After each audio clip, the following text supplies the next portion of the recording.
Alright, so today on Ed's Garage we are going to try to diagnose a wheel speed sensor circuit malfunction on a 2008 Saturn Vue. You may have seen a couple of my videos before. If you have, thank you so much for watching. I will say, currently I am employed with Abbotsford Hyundai dealership, so if you are looking for a vehicle, please let me know and I'll see if I can help you out. Yeah, this is a Saturn. I work for Hyundai, whatever. I do drive a Hyundai myself. This is my wife's vehicle.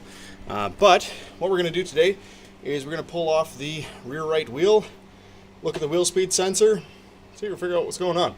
Basically, I've got a StabiliTrak disabled, I've got traction control disabled, and a service engine lights on with a code of C1224, which was why I figured rear right wheel speed sensor. Apparently that's related. Alright, so I got the car jacked up. I still need to put a jack stand underneath there. I'm not going to tell you guys how to jack up a car safely because, quite frankly, I don't want to be liable for your stupid mistakes. So I'll show you how I did it and you can decide whether or not it's safe. So what I did was I put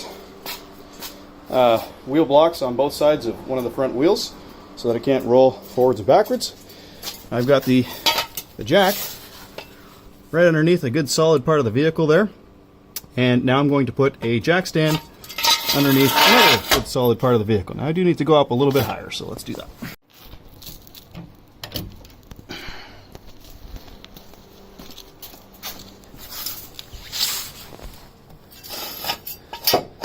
Alright, so still not quite high enough. Right about there.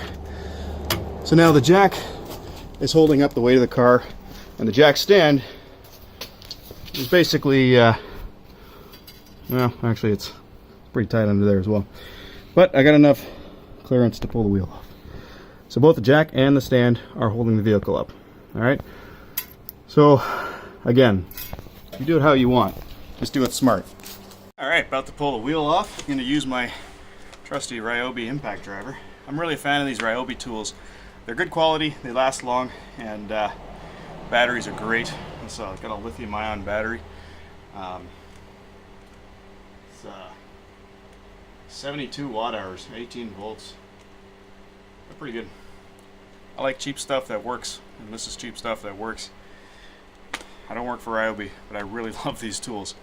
Alright, let's do this.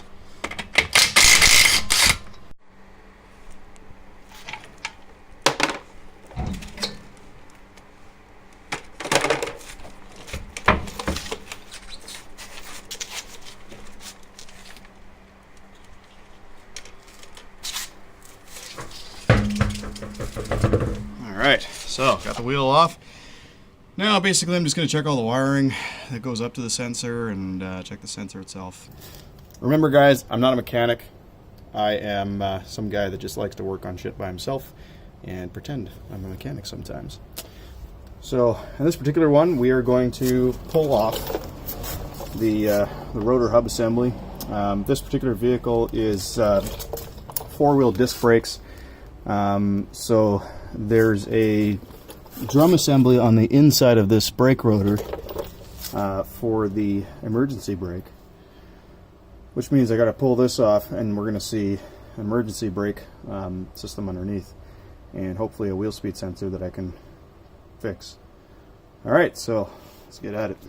First thing I need to do in order to take this rotor off is I need to move the caliper out of the way.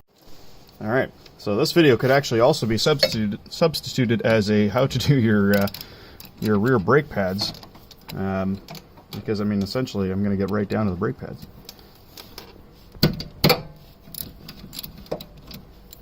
No, they weren't that loose. I pre-loosened them. So I'm used to a different vehicle where the bolt there is actually part of the slider. But check this out. So the whole caliper is loose now, and I'm pulling the whole thing off, and the brake pads are just staying there nicely. Alright, so now the slider is actually right here. Alright, see that? Woo! Okay, so this is where you gotta be careful. This is a brake line, it's a rubberized brake line. It's a rubber brake line. God forbid, you do not want to just let this caliper hang on that brake line, okay? The caliper weighs a lot, the brake line is well, it's not fragile, but I mean, it's not good to just let it hang there. So what I'm going to do is I'm going to grab something to basically hang this caliper out of the way so I'm not damaging that brake line. Alright, so there we go. Caliper is now hanging from a little mini bungee cord. These are awesome bungee cords for shit like this. But yeah, caliper's hanging safely. There's no crazy twist going on in the brake line. And yeah, so if you're wondering how to replace your brake pads, well, look at that. There they are. Couldn't be easier, right? Now, we do need to take all of this apart because we got to get this brake disc off. So yeah, if you're replacing your brake pads, that is how you get down to your brake pads. And as you can see, I've got tons of brake left, so I don't need to replace my brake pads. So I'm just going to take these out and get them out of the way. Alright, while I'm here, actually, you see this little guy right here? That's your squealer. As your brake pads come down to a low amount, that squealer is what's causing the noise that you hear when your brake pads are gone. Makes a high-pitched squeal. Alright, also in here, you got these little retainer brackets. These are basically to help minimize vibration, keep your brake pads in the exact proper location. And it's a good idea to actually lubricate, or not lubricate, but get some brake pad silicone greasy, well, it is lubrication really, silicone grease to put on these spots as well. It helps to reduce vibration, which can cause more noise and squealing. Okay, so now I need to take this caliper bracket off.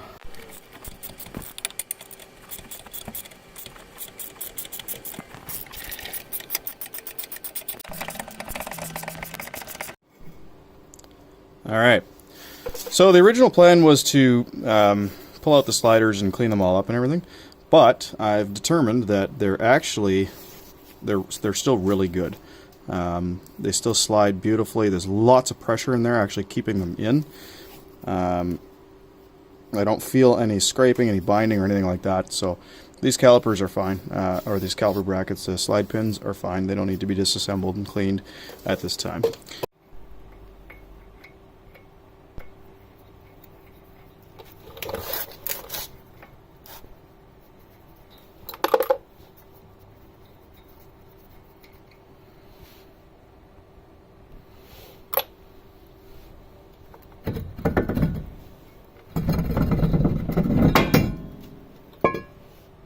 That was easy.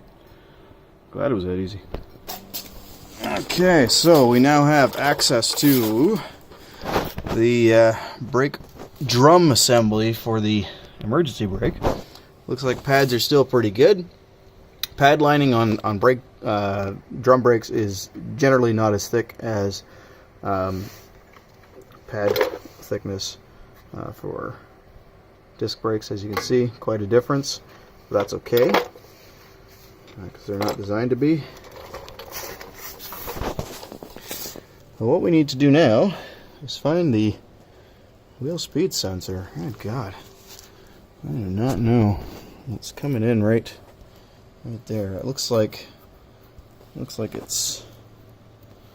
It actually looks like it's right in here. All right, so I did a little bit of digging, and apparently the wheel speed sensor circuit malfunction is like almost always just the wheel speed sensor is pooched. Now I already know where the wheel speed sensor is. I thought it was going to be a little bit complicated to take care of, but it actually looks pretty simple now that I've kind of looked at it better. What I need to do, this is my line coming in that's connected to the wheel speed sensor, and it goes through the assembly here, comes out on this side, or you can see it right there, and then it's held in by one sort of bolt that's got an Allen head, or an Allen key head.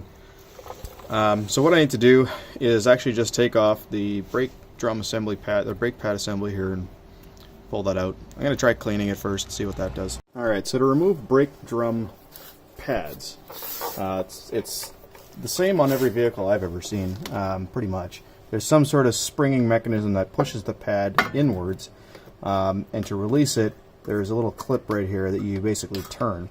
And as soon as you turn it, this spring will let go. Sometimes it's a coil spring, other times it's this design. So I think I just need to turn this. I may need to do two hands for this. I think I actually do, because it looks like I got to sort of push this in and turn that at the same time. So I'll get back to you. So I managed to pull off both of the clips, springs. Those are like clippy spring things.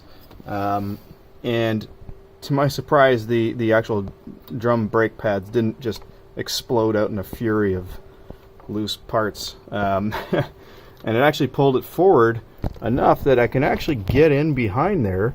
I don't know if you can see that. There we go. I can actually get in behind and loosen that right there. That's what I got to loosen in order to release the sensor. So I'm just going to do that from here without taking everything apart, and hope to hell that doesn't just explode on me. So I got to take that bolt out.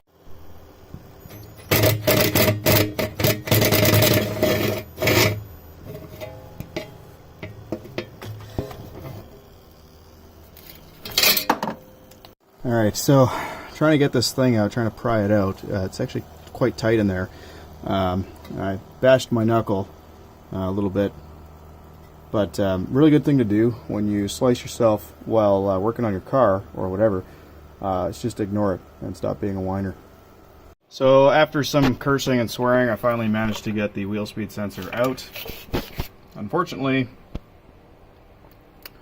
either it was broken or I broke it getting it out. Come on, focus. So that sucks. Now I need to take everything apart. And I gotta pull the hub out.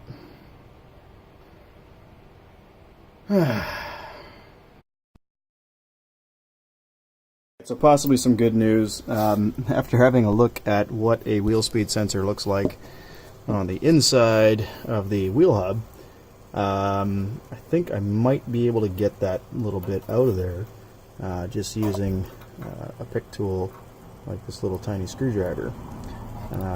Because as soon as I stick it in, okay, this is really hard holding the camera, but as soon as I put it in there, I can actually move it a little bit. I think what's holding it in there is actually just the air pressure in behind it. So I'm going to try to pick that out. Okay, well, I had an idea and it worked. Basically, that little piece of the wheel speed sensor was stuck inside the hub assembly, and I got it out. And the way I did it was I drilled a hole in it, put a screw in it, pulled the screw out. There we go. And that worked. So there is our broken piece. And the fact that it broke that easily leads me to believe that maybe that's essentially why it wasn't working. But yeah, let's have a look inside the wheel hub and see if we can see the gear that it senses. Alright, so if we look inside the hub here, let's see. I'll turn the light on. Alright, so you can see inside that hole there's a toothed gear, and as that gear turns, let's go back to it actually where it was. Okay, just a little bit of grease on there, no big deal. So as that wheel turns, the speed sensor uses basically a magnetic sort of sensing thing to sense the pulsation of that going by, and that's how it's able to determine the speed of the wheel. And it actually looks really good.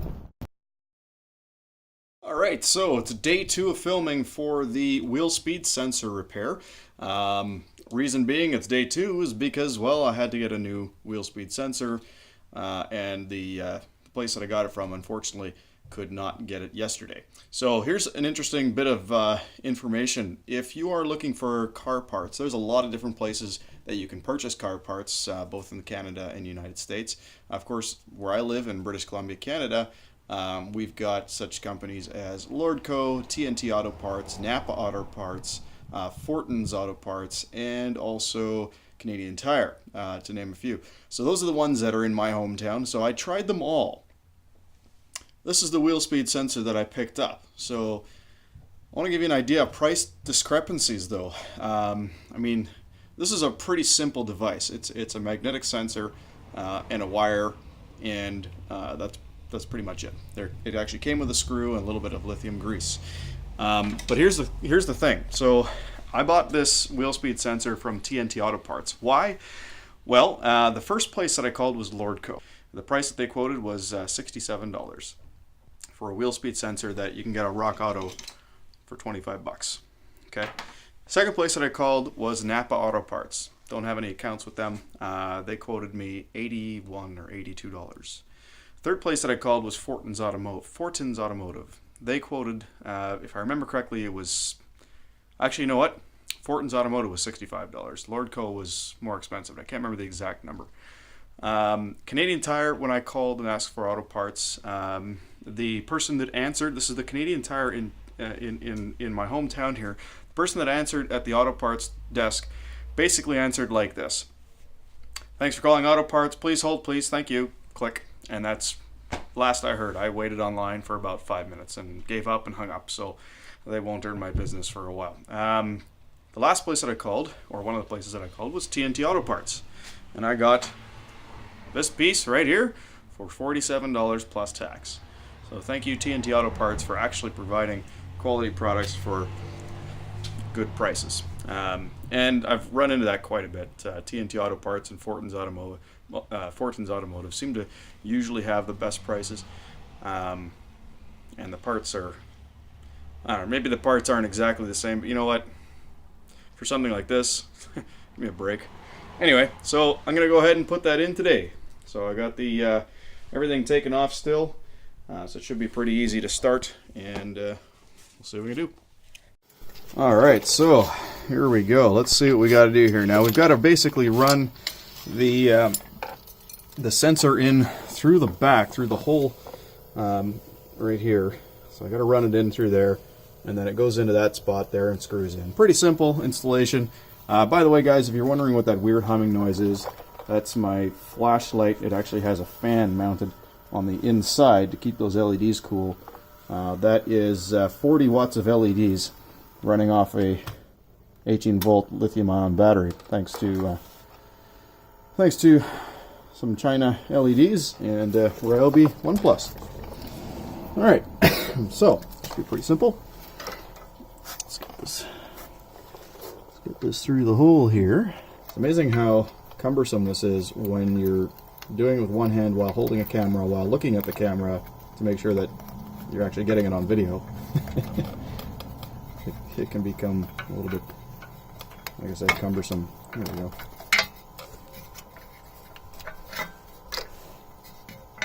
Alright, there's our rubber grommet. Not a lot of room to work in here. Get that rubber grommet. I'm going to actually just pull it from the opposite side here. Get some extra light going. There we go. That's better.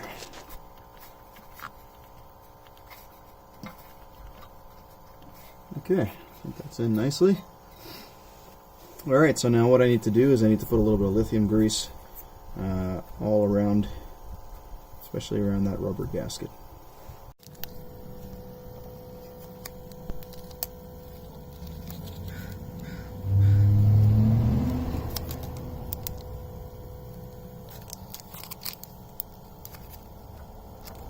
That's some thick stuff. Oh, it's like snot.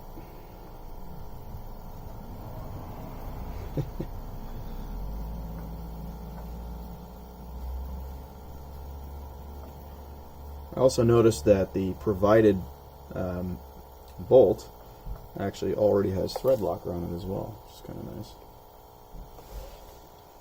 Alright, now let's see how clean our hole is down there. Now, last thing you want to do, of course, is inadvertently push some like rust or dirt into that hole, because that's a very clean environment in there, and it does need to stay nice and clean. Okay, after fumbling with it for a bit, I finally managed to get it in there. The problem is, because it's going around a corner, and then right out of that little hole right there, this is actually quite rigid, and it didn't want to go in very easily. So finally got it, so I'm just putting the screw in now, or the screw bolt. I actually had to pull the rubber grommet out of the way in order to give myself a bit more clearance. Okay, so not too tight, looks good. Now I gotta manage to get this rubber grommet back through in the opposite direction, unfortunately. But it's pretty soft, so it should go pretty easily. There we go. Yeah, no problem. Alright, and that was just plugged in up here. Better handle on it.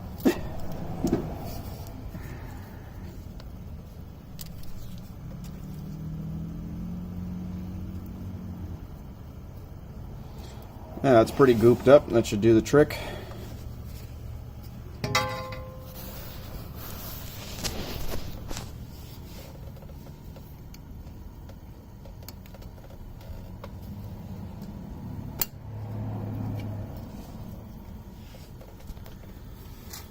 Alright, so new wheel speed sensor installed.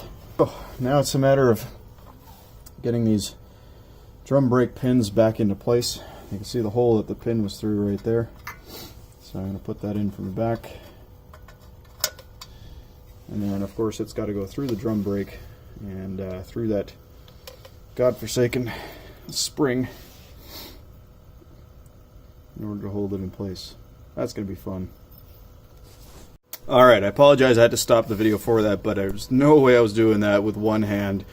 But anyway, basically what I did was I used my screwdriver to push in on the bottom of the spring while using the pliers on the actual pin and pulling and turning 90 degrees. I'm going to try it here. Still don't have a tripod, but I'll try it with this side, just holding the camera between my knees. We'll see how this goes. Alright, here goes. So little room here to work.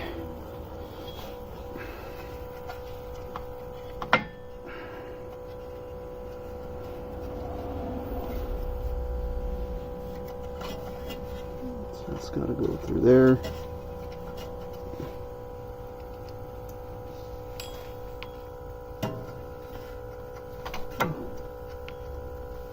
Alright, welcome back. I managed to get the other spring on. It's really tricky, guys, I'll be honest, and there's no way of doing it with one hand or two hands holding a phone between your knees. It's just too much movement. So hopefully in the future I will have a proper setup. Okay, so it's time to put the rotor on.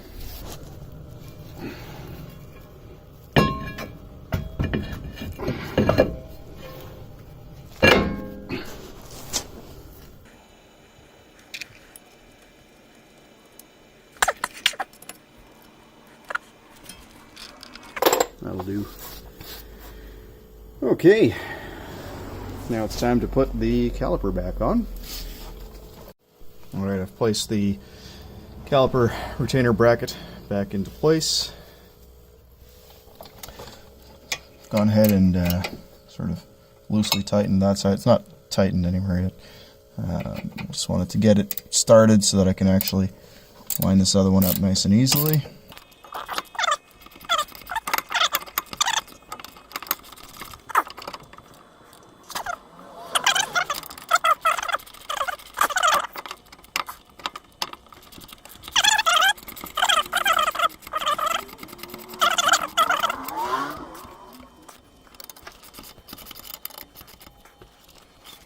Alright, so retainer brackets in place. I'm going to go ahead and lubricate these little, what do you call them, brake pad brackets. So this is stuff I'm using, Clean Flow, Easy Slide Brake Lubricant. Alright, this is a, it helps to stop squeal. Basically it's a silicone based grease. And yeah, see, silicone based brake lubricant.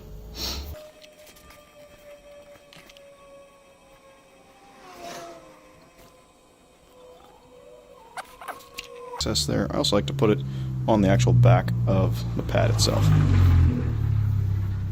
And I got some extra here, so I'm going to use that.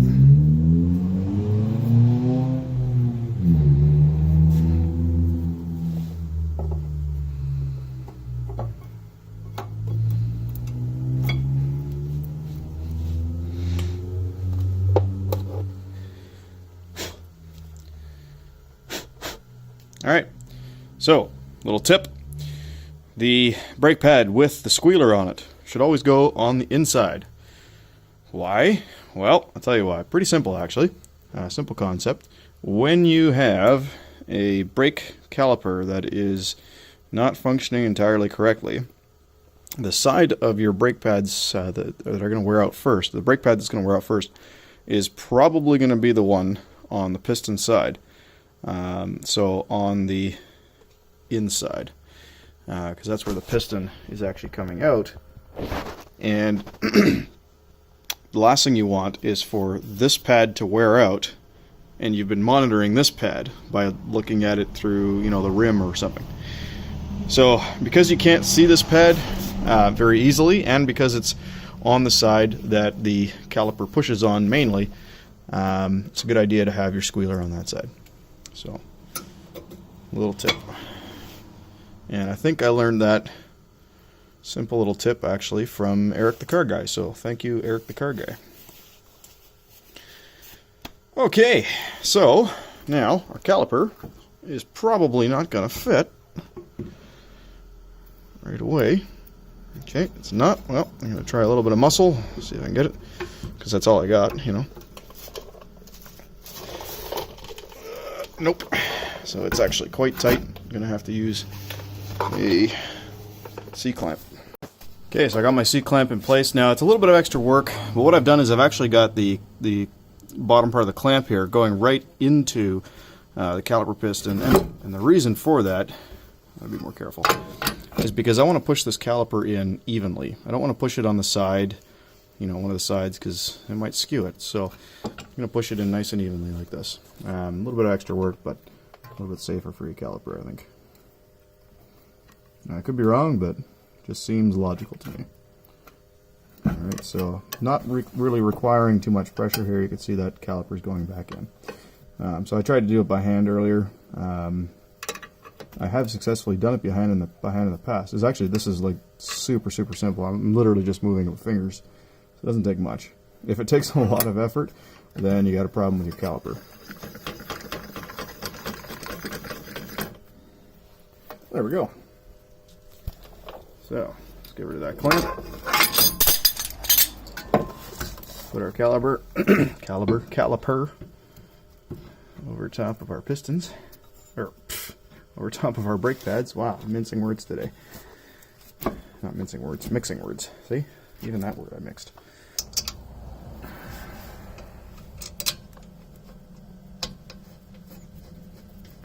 Brake jobs are really easy on many cars. I have done many a brake job on many a car.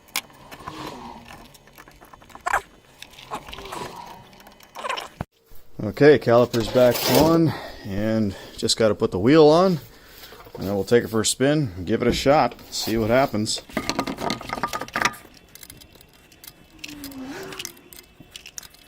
Alright, so the first thing we're going to want to do, now that we're back in the car, everything's buttoned up and put back together, is we're going to want to reset.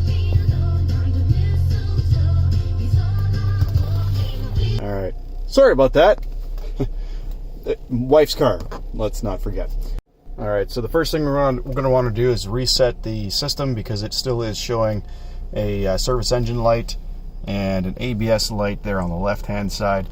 And if we were to start driving, it's going to say stability, traction control, all disabled. So I'm going to go to my fault codes, show my logged faults, make sure that they're still the same. C1224 was the fault. Still C1224.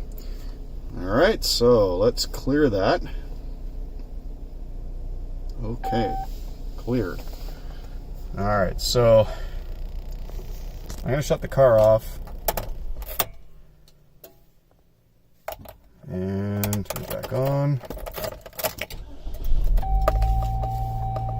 Alright, so it still says ABS light, but that's because we haven't driven yet. It hasn't been able to test the actual wheel speeds yet. So let's go for a little drive. By the way, anybody who's curious to know what this is a Android deck that I bought from I bought it on eBay. You can get them on Amazon as well. They're usually anywhere from like $200 to $300. Sometimes they're a little bit more expensive depending on where you get them from, but they're pretty cool, like what you can do with them. It runs full Android, just like you would see on a cell phone. Now, the way that I've got Torque working, Torque is, by the way, for those who don't know, Torque is a program that allows you to figure out diagnostic information from your car utilizing an OBD reader. The one that I'm using is also from eBay. This is a cheap one. This one right here, I actually only paid about $10 for that. There are better ones though. That one, for instance, doesn't work with my Trooper. But the stereo, I think I spent just under $300, like $290. Runs full Android, runs it pretty quick as well, so it's pretty good. Okay, so let's see how we do. Alright, so it seems to be working great. I haven't had any lights come on, no warnings. Took it for a drive up the hill again, and everything seems to be running great. So, problem solved. Thank you so much for watching. Again, if you like this video, please like and subscribe, and stay tuned for more videos. I've got lots of projects coming up, so lots of videos to make. Again, thanks for watching. Take care. Have a great day.